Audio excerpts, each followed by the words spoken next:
बिस्मिल्लाहिर्रहमानिर्रहीम। अस्सलाम वालेकुम दोस्तों, वेलकम बैक। आज फिर एक नई रेसिपी के साथ हाजिर हुए हैं, आलू का सालन। तो दोस्तों शुरू करते हैं। सबसे पहले एक साफ़ पतीली लेते हैं। तब तक सब दोस्तों से रिक्वेस्ट है, अगर हमारे चैनल को नए सब्सक्राइब करिए, नए हो तो ज़रूर सब्सक्राइब कर दें।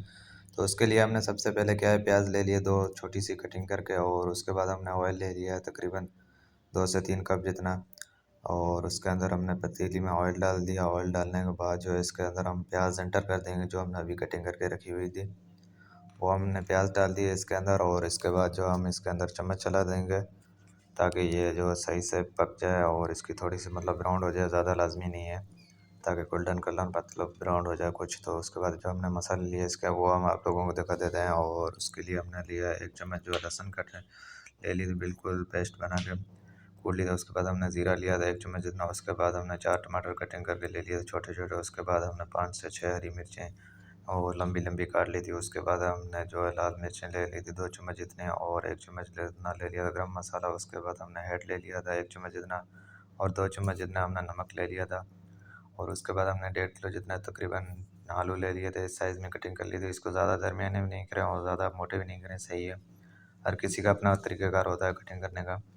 तो इसको कटिंग कर लिया था हमने एक साइज़ में। उसके बाद जो हमने प्याज रखी वो ब्राउन हो गई, उसके अंदर हमने लहसुन और ज़ीरा था वो डाल दिया है, और उसको थोड़ी देर के लिए हम मिक्स कर लेंगे ताकि मतलब थोड़ा सा मतलब वो भी ब्राउन हो जाए। उसके बाद जो हमने आलू रखे हुए थे कटिंग करके वो डाल देंगे। आलू डाल दिए, और इसको अब सही से चम्मच से मिक्स कर लेंगे ताकि ये सही से मतलब थोड़े से भुन जाए आलू इसके अंदर, और प्याज भी जो है बिल्कुल सही हो जाएगी, और लहसुन भी।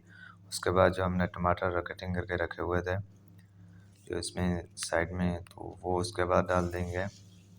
इसको मतलब इतना टाइम नहीं लगाना है। उसके बाद हमने टमाटर इसके अंदर एंटर कर दिए। टमाटर एंटर करने के बाद जो है हम इसको सही से चम्मच चला लेंगे, और उसके बाद जो हमने हरी मिर्चें भी साथ में डाल दी थी, और जो मसाले रखे हुए थे आप लोगों को अभी दिखाया था वो भी हमने साथ में डाल दिए थे। उसके बाद जो है हम इसको मतलब सही से मिक्स कर लेंगे ताकि ये मतलब सही से मिक्स हो जाए। उसके बाद हम इसको ढक्कन दे देंगे 5 से 6 मिनट के लिए तकरीबन, मतलब ज़्यादा से ज़्यादा 10 मिनट के लिए दरमियानी आंच पे ढक्कन दे दें ताकि ये सही से पक जाएगी और टमाटर वगैरह बिल्कुल ही गल जाएंगे।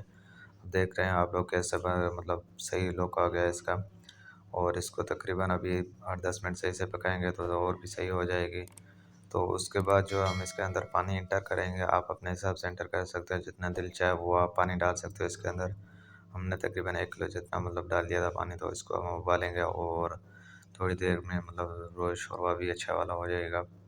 तो इसको थोड़ी देर के लिए हम ढक के रख देंगे तकरीबन 15 से 20 मिनट के लिए, ताकि ये सही से पकता रहे और ये पानी भी सही से इसके अंदर पक जाए और सही से बन जाए, ज़रूरी देख रहे हैं। और इसके अंदर जो हम चम्मच भी बीच बीच में चलाते रहेंगे ताकि ये मतलब वो एक ऐसा ना हो कि या तो मिक्स ही नहीं करें, छोड़ दें ढक्कन दे के, ऐसा भी नहीं करें, मिक्स कर दें और इसको ढक्कन दे दें तकरीबन 15 से 20 मिनट लाजमी है।